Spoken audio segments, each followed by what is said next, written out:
Everyone, welcome to my channel. Episode 5 এবং 6 শুরু করার আগে আপনারা যারা আমাদের চ্যানেল নতুন তারা প্লিজ আমাদের চ্যানেলটিকে সাবস্ক্রাইব করে দিও। যারা এর আগের এপিসোডগুলো দেখনি তারা দেখে আসতে পারো।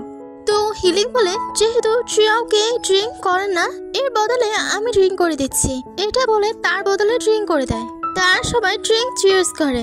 আর ক্লায়েন্ট ওয়াশরুমে গেলে সবাই চলে যাওয়ার পর হিলিং কেমিংকে বলে, তুমি যদি এত ভালো ডিজাইনার না হতে তাহলে আমি আজ এত বড় মডেল হতে পারতাম না। আমি জানি তুমি আমার জন্য অনেক কেয়ারফুল, তাই না? তুমি চাইলে আমি সিও মায়ের সাথে তোমাকে চুক্তি করে দিতে পারি। কেমিং বলে, সিও মায়ের সাথে চুক্তি করে দিতে গিয়ে আবার নিজেকে সেল করে দিও না। হিলিং বলে, ঠিক বলেছ। এদিকে মোবাইলটা চার্জ শেষ। মোবাইল উঠে যেতে নিলে চ্যান তাকে বসিয়ে দেয়। ওই বারে একটি লোক আসে যে 5টি প্রশ্ন করবে আর 5টি প্রশ্নের উত্তর সঠিক দিতে পারলে পুরস্কার পাবে। প্রথমে একটি কঠিন প্রশ্ন করে যার কারেক্ট অ্যান্সার মিং দিয়ে দেয়। এতে কেমিং মিংয়ের উপর একটু ইমপ্রেস হয়। এর দ্বিতীয় জবাবটাও মিং অনেক সহজেই দিয়ে দেয়। কেমিং তো মিংয়ের উপর আরো ইমপ্রেস হয়ে যায়। এর তৃতীয় প্রশ্ন করা হলে কেমিং হাত উঠায় আর কেমিং এর অ্যান্সারটাও কারেক্ট হয়। 4 নম্বর কুইজের কারেক্ট অ্যান্সার মিং দেয়। মিং এর 3 পয়েন্ট আর কেমিং এর 1 পয়েন্ট। 5 নম্বর প্রশ্ন করা হলে মিং আর কেমিং দুজনে একসাথে হাত উঠায়। তারা বুঝতে পারছে না যে তাদের দুজনের মাঝে কাকে বলতে দিবে। প্রথমে কেমিং কে বলতে দেওয়া হয়, তারপর মিং কে বলতে দেওয়া হয়। মিং এর কারেক্ট অ্যান্সার দেয়, তো মিং জিতে গেল। হোস্ট বলে, আপনি কি পুরস্কার চান? মিং বলে, আমার কোনো পুরস্কার লাগবে না, কিন্তু আমার একটা উইশ পূরণ করে দিতে হবে। হোস্ট বলে, আপনার কি উইশ আপনি বলতে পারেন। মিং বলে, আমি চাই আমার পছন্দের মানুষটাকে যেন আমি একটা কিস করতে পারি। হোস্ট বলে, ও তাই জন্য এই আপ্রাণ চেষ্টা প্রশ্নের উত্তরগুলো সঠিক দেওয়ার। সবাই কিস করার জন্য চেয়ার আপ করছিল তাদের। এদিকে বেচারা চার্জ 5%। চার্জ শেষ হওয়ার কারণে পাসওয়ার্ড সিস্টেম হয়ে যায়। হিলিং বলে, কেমিং তোমার মনে হয় যে ওর পছন্দের মানুষটা তাকে ভালোবাসে?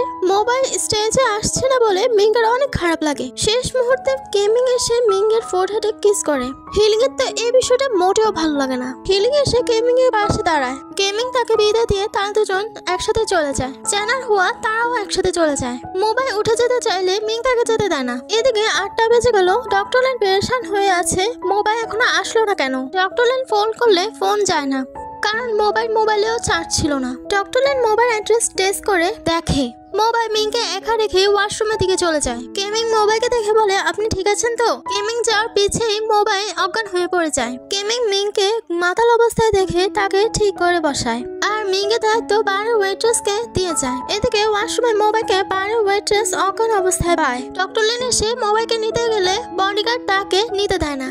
ডক্টর লেন যে মোবাইল বাবা তা বিশ্বাস না করতে চাইলে ডক্টর লেন তাদের ছবি দেখায়। তারপরও বিশ্বাস না করতে চাইলে ডক্টর লেনের আইডি কার্ড দেখায়। তার সব চেক করে বুঝতে পারে যে আসলেই তো মোবাইল বাবা। ডক্টর লেন মোবাইলকে কাঁধে করে নিয়ে যায়। বার বন্ধ করা হলে মিং বার থেকে বের হয়ে কেমিংকে দেখতে পায়। মিং ট্যাক্সি মনে করে কেমিং এর গাড়িতে উঠে পড়ে, তো কি আর করার, কেমিং মানাও করতে পারে না। ডক্টর লেন মোবাইলকে নিয়ে ট্যাক্সি থেকে বের হলে ট্যাক্সির ড্রাইভার তাকে সাহায্য করতে চাইলে ডক্টর লেন তাকে তাড়িয়ে দেয়। ফ্ল্যাশব্যাকে যখন ডক্টর লেন অনেক মাতাল হয়ে থাকতো তখন মোবাইল তার সেবা করত। ডক্টর লেনের মোবাইলকে নিতে অনেক কষ্ট হচ্ছে, তারপরও তাকে নিয়ে কাঁধে করে ক্যারি করছে। ছোটবেলায় মোবাইল ডক্টর লেনের বমিট পরিষ্কার করতো। মাতাল অবস্থায় ডক্টর লেন ঘরের সব জিনিসপত্র ভাঙচুর করতো। ডক্টর লেন মোবাইলকে এক পাশে বসিয়ে বলে, যখন আমি মাতাল হয়ে বাড়ি ফিরতাম তখন তুমি কতটাই না কষ্ট করতে। কেমিং মিংকে পিক আপ করে দেওয়ার পর এটা কি আসলে মিংয়ের বাড়ি নাকি, তাই কেমিং মিংয়ের পিছে পিছে যায়। মিং বলে, ড্রাইভাররা এত ভালো হলো কি করে যে ঘর পর্যন্ত এগিয়ে দেওয়ার সার্ভিস দেয়। কেমিং মিংয়ের মাকে বলে, আপনি তো মিংয়ের বোন তাই না, এখন আপনি আপনার ফোনের খেয়াল রাখেন, তো আমি গেলাম। এদিকে ডক্টর লেন মোবাইলকে চার্জে দেয়। মোবাইল ড্রিঙ্ক করার কারণে অতিরিক্ত চার্জ খরচ হয়, যার কারণে আবারও মোবাইল মেমোরিজ গুলো ডক্টর লেনকে আবারও আপডেট দিতে হয়। মেমোরিজ গুলো ঘাটাঘাটিতে মিংয়ের বলা ওই কথাগুলো দেখে ফেলে। এরপর সিনে সকালে মিং ঘুম থেকে উঠলে তার মা জিজ্ঞাসা করে যে কাল রাত তোমাকে যে পিক আপ করতে এসেছিল সে কি তোমার বয়ফ্রেন্ড? মিং বলে, কাল রাত হতে পারে ড্রাইভার এসেছে। মিসেস চ্যান বলে, তাকে তো ড্রাইভারের মতো দেখা যাচ্ছিল না।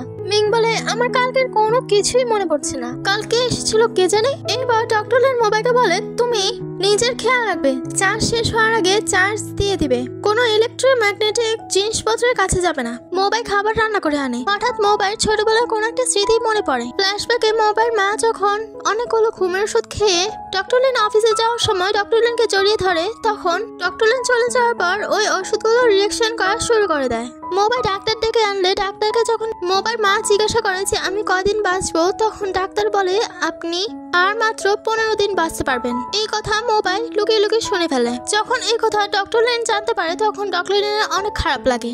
এরপর মিং মোবাইকে দেখে তাকে কফি অফার করে, কিন্তু মোবাই বলে আমি বাড়ি থেকে খেয়ে এসেছি। মোবাই চলে যেতে নিলে পেছন থেকে মিং তাকে ডাক দেয়। মোবাইকে চলে যেতে দেখে মিং তো রেগে ফায়ার। মিং বলে কাল রাত আমাকে বারে একা রেখে এসেছিলে কেন? মোবাই বলে আমার মনে হচ্ছিল না যে তোমার কাল কোনো বিপদ হয়েছে। এই কথায় তাওয়া আগে যতটুকু গরম ছিল এর চেয়েও দ্বিগুণ গরম হয়ে যায়।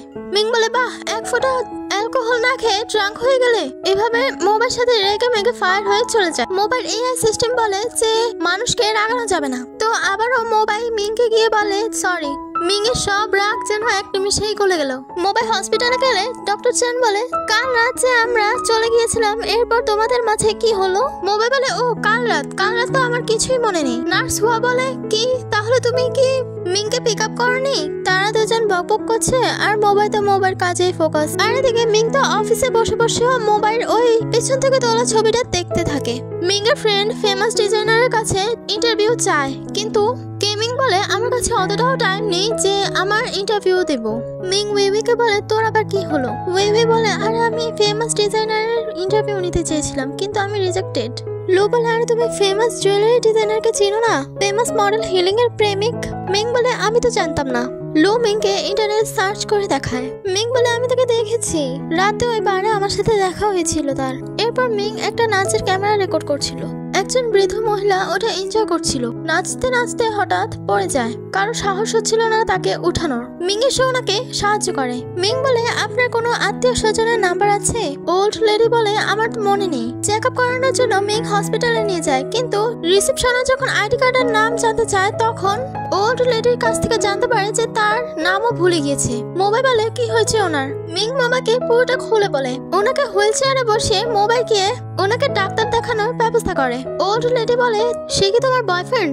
মিং কানে কানে বলে এখনো হয়নি কিন্তু হবে। ওল্ড লেডি বলে ও তাহলে তুমি আমার নাতিকে একবার দেখতে পারো। যদি সে তোমাকে পছন্দ না করে তাহলে তুমি আমার নাতির গার্লফ্রেন্ড হয়ে যেও। মোবাইল আসলে মোবাইলকে সে ওল্ড লেডি বলে তুমি তোমার চোখের সামনে এত সুন্দর একটা মেয়েকে দেখতে পাচ্ছ না, আসলে তুমি মনে হয় একটা অন্ধ। মিং হেসে ফেলে। ওল্ড লেডিকে এক্সরে করানো হলে মোবাইল এসে বলে ওনার কি অবস্থা? মিং বলে ওনার কোনো হাড় ভাঙেনি, কিন্তু আমি শুনেছি তোমার নাকি অনেক বড় একটা সার্জারি গিয়েছিল, ওটা তুমি সাকসেসফুল করেছো। মোবাইল বলে ওই বাচ্চাটির পরিবার তাকে ছেড়ে দেওয়ার জন্য সব কাগজপত্র রেডি করেছিল, কিন্তু সার্জারিটা সফল হয়েছে। মিং বলে যাক বাচ্চাটির প্রাণ তো বাঁচলো। আমার স্বপ্ন ডকুমেন্টারি করা, কিন্তু বর্তমানে সাথে আমাকে খাপ খাওয়াতে হচ্ছে। সবাই বলে আমার স্বপ্ন স্বপ্নই হয়ে থাকবে। মোবাইল বলে কিন্তু আমার তা মনে হয় না। আমি তো বলি সবার স্বপ্নকে রেসপেক্ট করা উচিত। মিং বলে হয়েছে, তোমার মিষ্টি মিষ্টি কথার চেয়ে ঠাট্টাই শুনতে চাই। এই কথায় মোবাইল হেসে ফেলে। মোবাইলকে হাসতে দেখে মিংও তার দিকে তাকিয়ে আছে। মোবাইল বলে কি হয়েছে? মিং বলে আমার দিকে তাকিয়ে কখনো তোমাকে হাসতে দেখিনি। তখনই কেমিং মিংকে কল করে। কেমিং বলে আপনি একটু আগে যে পোস্টটা করেছিলেন অনলাইনে সেটা আমার আত্মীয়র।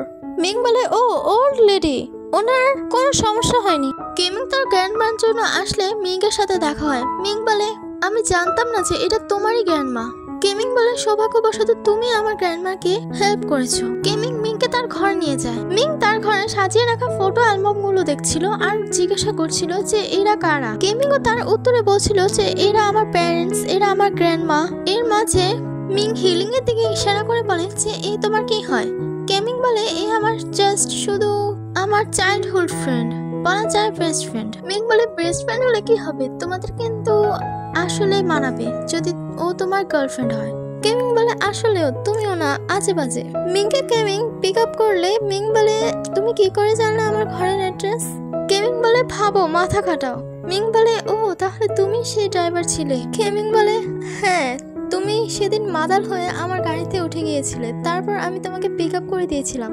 যাওয়ার সময় মিংকে বলে তোমার ওই ফ্রেন্ডের রিপ্লাই কি হলো? তুমি যে ওই দিন তাকে কিস করতে চেয়েছিলে? মিং কিছুই বলে না। কেমিং বলে থাক, তোমার বলতে হবে না, আমি এর উত্তর পেয়ে গিয়েছি।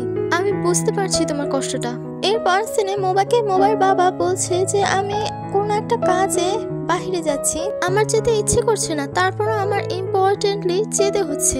তুমি তোমার চার্জ ঠিক করে দিও আর তোমার খেয়াল রেখো, কখনো অ্যালকোহল খেও না। তোমার হাতে ওই ওয়াচটা পরে রেখো যেন আমি তোমার লোকেশন ট্রেস করতে পারি। এভাবে মোবাইলকে আরো ইনস্ট্রাকশন দেয় আর মোবাইল বাবাকে জড়িয়ে ধরে। এরপর সকালে মিঙ্গের কাছে একটা কল আসে ওই গেমিং এর ঘর থেকে। গেমিং এর সার্ভেন্ট বলে গেমিং অফিসে, তাই গ্র্যান্ডমা চায় আপনি যেন ওনার সাথে হসপিটালে যান। তো মিঙ্গো তাড়াতাড়ি রেডি হতে লাগে। ডক্টর লেন ও মিসেস চ্যানের সাথে গাড়িতে রওনা দিয়েছে। তো যারা যারা এর পরের এপিসোডগুলো চাও তারা প্লিজ আমাদের চ্যানেলটিকে সাবস্ক্রাইব করে রাখো। তো বাই।